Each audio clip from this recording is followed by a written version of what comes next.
Welcome to the banker lamp. Please enjoy the video. You need to start by isolating the cable, unplug both ends, check the device LEDs, and mark which end goes where.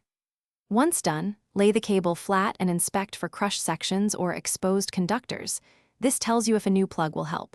Make sure you have a crimper, a spare RJ45 plug rated for Cat5e or Cat6, and a wire stripper.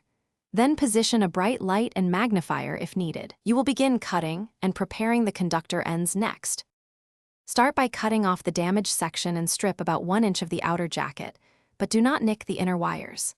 Next, gently untwist each pair only as much as needed, about 1/2 inch, and arrange them into the T568B sequence: orange-white, orange, green-white, blue, blue-white, green, brown-white, brown. Once aligned, flatten the wires between your fingers and trim them straight and even. You should have a clean, square edge to push into the new RJ45 plug.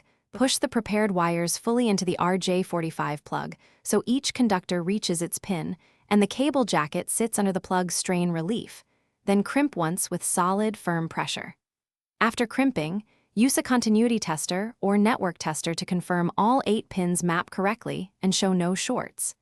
If a pin fails or you see intermittent results, cut the plug off, recut a fresh end, and repeat. Sometimes a different plug or replacing the damaged cable section is the only way to restore full connectivity. Thanks for watching. If this was helpful, leave a like and consider subscribing. See you next time.